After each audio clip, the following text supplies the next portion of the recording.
Hello viewers, welcome back to Abby's Delight. இன்னைக்கு Abby's Delightல ஒரு super moist chocolate cake தான் பார்க்க போறோம். இந்த சாக்லேட் கேக்ல நான் என்ன ஸ்பெஷல் சொல்ல போறேன்னா, நம்ம மெஷரிங்க்கு எந்த கப்ஸும் யூஸ் பண்ண போறது இல்ல. ஒரு டீஸ்பூன் அண்ட் டேபிள் ஸ்பூன் இதை யூஸ் பண்ணி தான் நம்ம மெஷரிங் பண்ண போறோம். பிகாஸ் எல்லார்கிட்டயுமே மெஷரிங் கப்ஸ் எல்லாம் இருக்காது இல்லைங்களா, அதுக்காக தான். ஸோ இதெல்லாம் பார்க்கறதுக்கு முன்னாடி நம்ம சேனலை இன்னும் நீங்கள் சப்ஸ்கிரைப் பண்ணலைன்னா சப்ஸ்கிரைப் பண்ணிக்கோங்க. அப்போ தான் நான் போடுற எல்லா ரெசிபீஸையும் நீங்கள் பார்க்க முடியும். இப்போ super moist chocolate cake recipe எப்படி செய்யறதுன்னு பார்க்கலாம் வாங்க. ஒரு பவுல் எடுத்துக்கோங்க. நான் சொன்ன மாதிரியே டேபிள் ஸ்பூன் அண்ட் டீஸ்பூன் எடுத்துக்கோங்க. ஸோ ஃபுல் ரெசிபிக்கும் இதே table spoon and teaspoon use பண்ணுங்கள்.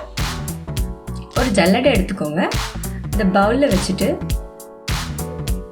6 டேபிள் ஸ்பூன் மைதா நான் சேர்த்துக்கிறேன். நீங்கள் நான் 2 லேயர் கேக் தான் பண்ண போகிறேன், அதனால 6 டேபிள் ஸ்பூன் யூஸ் பண்ணுறேன். நீங்கள் 3 லேயர் கேக் பண்ண போகிறீங்கன்னா 8 டேபிள் ஸ்பூன் யூஸ் பண்ணுங்கள். அது கூட 2 டேபிள் ஸ்பூன் கொக்கோ பவுடர் நான் சேர்த்துக்கிறேன். 1/2 teaspoon baking powder, 1/4 teaspoon baking soda. So இது எல்லாத்தையும் நல்லா மிக்ஸ் பண்ணி நல்லா ஜலிச்சு எடுத்துக்கோங்க.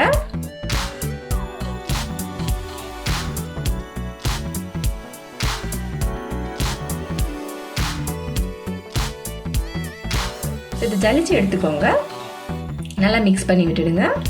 நான் அதை ஒரு தனி பவுலில் ட்ரான்ஸ்ஃபர் பண்ணி வச்சுக்கிட்டேன். இப்போ 2 எக் ரூம் டெம்பரேச்சரில் இருக்கணும், அதை எடுத்துக்கோங்க. அது கூட 1 teaspoon vanilla essence, 1/2 teaspoon chocolate mix. இது இல்லைன்னா ப்ரூ காஃபியோட சிரப் கூட நீங்கள் ஆட் பண்ணிக்கலாம். 1 பிஞ்ச் சால்ட்.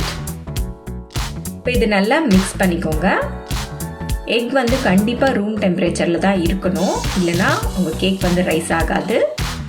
இது நல்லா பீட் பண்ணுங்க, லோ ஸ்பீடில் பீட் பண்ணுங்க. எடுத்த உடனே ஹை ஸ்பீடில் பீட் பண்ணக்கூடாது. ஸோ இது நல்லா மிக்ஸ்ட் ஆனதும் கொஞ்சம் க்ரீமியாக வரும். ஸோ அது வரைக்கும் நல்லா பீட் பண்ணுங்க. இப்போ பார்த்தீங்கன்னா நல்லா ஃப்ளஃபியாக வந்துடுச்சு. இப்போ சுகர் பவுடர் நம்ம ஆட் பண்ணிக்கலாம். நம்ம 6 டேபிள் ஸ்பூன் மைதா ஆட் பண்ணோம். So 6 tablespoon sugar powder add பண்ணிக்கோங்க. இது ஒன்றும் இல்லை, நார்மல் சுகரை ஜஸ்ட் மிக்சியில் கிரைண்ட் பண்ணி வச்சுருக்கேன், அவ்வளோதான். இப்போ இதை லோ ஸ்பீட்லேருந்து ஹை ஸ்பீட்க்கு கிராடுவலாக இன்க்ரீஸ் பண்ணி நல்லா பீட் பண்ணி எடுத்துக்கோங்க.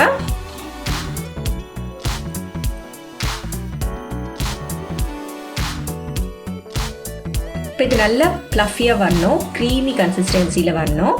நீங்கள் பீட் பண்ண இது நல்லா க்ரீமி கன்சிஸ்டன்சியில் வந்துடும். இப்போ பார்த்தீங்கன்னா தெரியும், நல்லா ஃபோல்ட் ஆகுது பாருங்கள். இந்த மாதிரி டெக்ஸ்டரில் வர வரைக்கும் இதை நல்லா பீட் பண்ணிக்கோங்க. அதுக்கப்புறமா இந்த ட்ரை இன்க்ரீடியன்ஸையும் ஹாட் மில்க்கையும் கொஞ்சம் கொஞ்சமாக மிக்ஸ் பண்ணி பீட் பண்ணுங்கள். ரொம்ப ஓவர் பீட் பண்ணக்கூடாது, ஜஸ்ட் மிக்ஸ் பண்ணால் போதும். So 6 table spoon hot milk இதுக்கு நான் யூஸ் பண்ணியிருக்கேன். ஸோ இதை நான் 3ஆக டிவைட் பண்ணி மிக்ஸ் பண்ணியிருக்கேன்.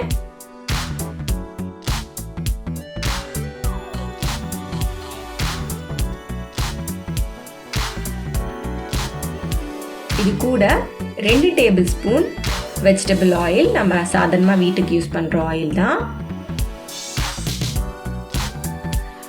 ஆயில் யூஸ் பண்ணிவிட்டு அதுக்கப்புறம் நல்லா ரொம்ப விக்ரஸெல்லாம் பீட் பண்ணக்கூடாது. ஜஸ்ட் ஒரே ஒரு ஃபஸ்ட் ஸ்பீட்லேயே வச்சு 1 மினிட்டுக்கு பீட் பண்ணி எடுத்துடுங்க. அவ்வளோதான், நம்மளோட கேக் பேட்டர் ரெடி ஆகிடுச்சு. இப்போ இது எல்லாத்தையும் ஒன்று போல் மிக்ஸ் பண்ணி நம்மளோட பேனில் ஊற்றிக்கலாம். ஸோ நான் பேன் ரெடியாக வச்சுருக்கேன், அதில் ஊற்றிட்டேன். இந்த மாதிரி ஒரு டூத் பிக் எடுத்து நல்லா இந்த மாதிரி ரோல் பண்ணி விட்டிங்கன்னா அது உள்ளே ஏதாச்சும் ஏர் பபிள்ஸ் இருந்ததுன்னா அது உடஞ்சிடும். அதுக்கப்புறம் நல்லா டேப் பண்ணிவிட்டு எடுத்து ஓவனில் வச்சுருங்க. ஸோ இதை 180 டிகிரி செல்சியஸில் 35 மினிட்ஸ்க்கு பேக் பண்ணி எடுத்துக்கோங்க. பேக் பண்ணி எடுத்ததும் அந்த பேன்லேருந்து எடுத்துடுங்க.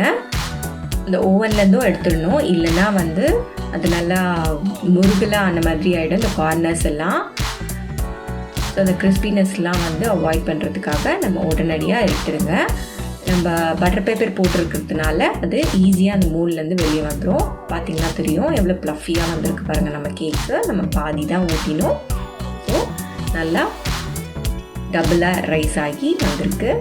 ஸோ இப்போ வந்து மேலே சாக்லேட் கேனச் எப்படி செய்யுதுன்னு பார்க்கலாம். 100 grams ஆஃப் காம்பவுண்ட் சாக்லேட் நான் எடுத்து வச்சுருக்கேன். அதில் வந்து ஹாட் ஃப்ரெஷ் க்ரீம் நான் வந்து நல்லா சூடு பண்ணி ஊற்றிருக்கேன். ஸோ இதை நல்லா மிக்ஸ் பண்ணிக்கோங்க. டபுள் பாய்லர்லாம் வச்சு நம்ம பண்ணணும்னு அவசியம் இல்லை.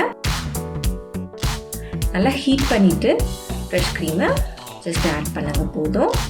1 டீஸ்பூன் பட்டர் சேர்த்து கேனச்சை ரெடி பண்ணிக்கோங்க. அப்போ தான் வந்து உங்களுக்கு வந்து ஷைன் கொடுக்கும்.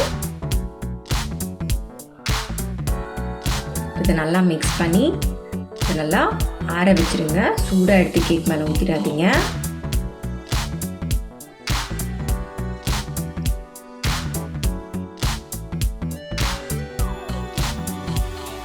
இப்போ வந்து சுகர் சிரப் எப்படி செய்யுதுன்னு பார்க்கலாம்.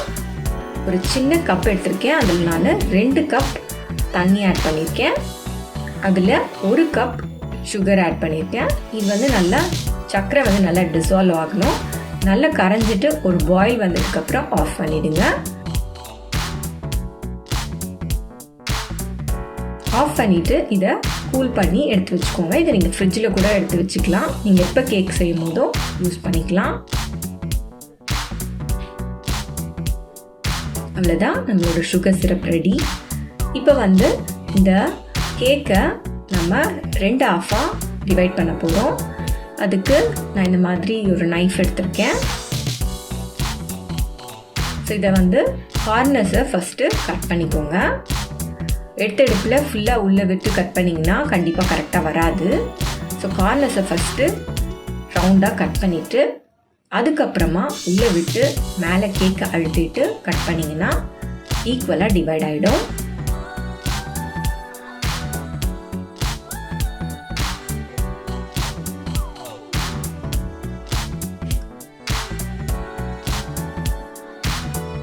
நம்ம 2 லேயர் தான் பண்ண போகிறோம். அதனால் நான் 6 டேபிள் ஸ்பூன் தான் போட்டு பண்ணேன். நீங்கள் 3 லேயர் பண்ண போகிறீங்கன்னா 8 டேபிள் ஸ்பூன் ஆஃப் மைதா போட்டு 8 டேபிள் ஸ்பூன் ஆஃப் சுகர் போட்டு நீங்கள் பேட்டர் பண்ணுங்கள். இப்போ நான் ஒரு பிளேட் வச்சுக்கிறேன். ஸோ பேஸாக நான் அந்த கேனச் கொஞ்சம் வச்சுட்டு அதுக்கு மேலே ஒரு கேக்கை ப்ளேஸ் பண்ணிக்கிறேன். இதுக்கு மேலே நான் சுகர் சிரப் ஆட் பண்ணிக்கிறேன். இந்த சுகர் சிரப் வந்து உங்கள் கைக்கு இது வெட்டாக இருக்க மாதிரி தெரிகிற அளவுக்கு ஊற்றிக்கோங்க போதும். இதுக்கு மேலே அந்த சாக்லேட் கேனச்சை வந்து ஸ்ப்ரெட் பண்ணிக்கோங்க.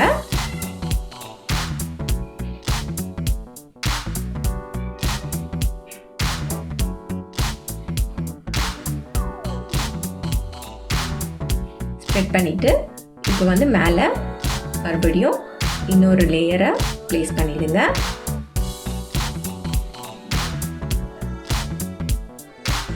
மறுபடியும் இந்த சுகர் சிரப்பை மேலே ஊற்றிடுங்க. பார்த்தீங்கன்னா இந்த வெட்னஸ் வந்து தெரியணும். அப்படிதான் மறுபடியும் இந்த கேனச்சை மேலே ஃபுல்லாக ஸ்ப்ரெட் பண்ணிவிடுங்க. இப்போ இந்த கார்னர்ஸ் எல்லாமும் ஊற்றி நல்லா ஃபுல்லாக ஸ்ப்ரெட் பண்ணி விட்டுடுங்க. இப்போ நம்ம ஃபுல்லாக ஊற்றி ஸ்ப்ரெட் பண்ணியாச்சு. இந்த கார்னர்ஸ் எல்லாமே இந்த மாதிரி ஒரு நைஃப் வச்சு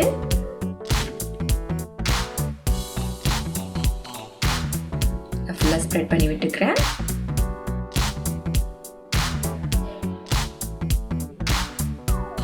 வந்து எக்ஸ்ட்ராவாக ஏதாச்சும் ஊற்றி இருந்ததுன்னா அதெல்லாம் இந்த டிஷ்யூ வச்சு தொடச்சி எடுத்துருங்க. கேக்கை கொஞ்சம் நேரத்துக்கு ஃப்ரிட்ஜில் வச்சுருங்க. கேனச்சு ஒரு 2 டீஸ்பூன் எடுத்துகிட்டு ஹாட் மில்க் ஒரு 2 டீஸ்பூன் போட்டு நல்லா மெல்ட் பண்ணிக்கோங்க.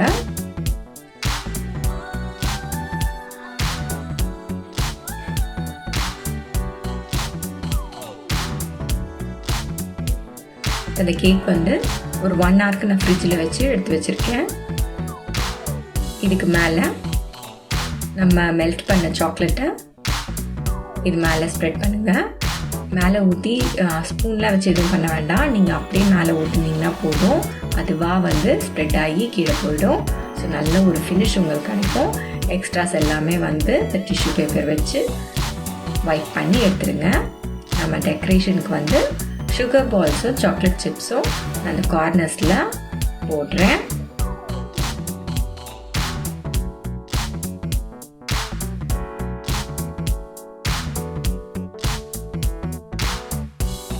ஸோ டெக்கரேஷன்ஸ் வந்து ஃபுல்லுமே வந்து நம்மளோட ஐடியாஸ் தான். நமக்கு எப்படி க்ரியேட்டிவாக வேணுமோ அது போல் நம்ம பண்ணிக்கலாம். இல்லை நம்ம அப்படியே ப்ளெயினாக சாப்பிட்ணுன்னாலும் அப்படியே சாப்பிட்லாம். ஜெம்ஸ் வச்சு கூட நீங்கள் டெக்கரேட் பண்ணலாம். எல்லாமே நம்மளோட இஷ்டம் தான். ஸோ இந்த சாக்லேட் கேக் வந்து உங்களுக்கு பிடிச்சிருக்கும்னு நினைக்கிறேன். என்னோடய மற்ற ரெசிபீஸும் நீங்கள் பார்த்துருப்பீங்க. உங்களுக்கு பிடிச்சிருந்ததுன்னா என்னோடய சேனலை சப்ஸ்கிரைப் பண்ணுங்கள் அண்ட் சப்போர்ட் பண்ணுங்கள். என்னோடய சேனலை வந்து மற்றவங்களுக்கு உங்கள் ஃப்ரெண்ட்ஸ்க்கு எல்லாருக்கும் ஷேர் பண்ணுங்கள், கமெண்ட் பண்ணுங்கள். தேங்க்யூ ஃபார் வாட்சிங்.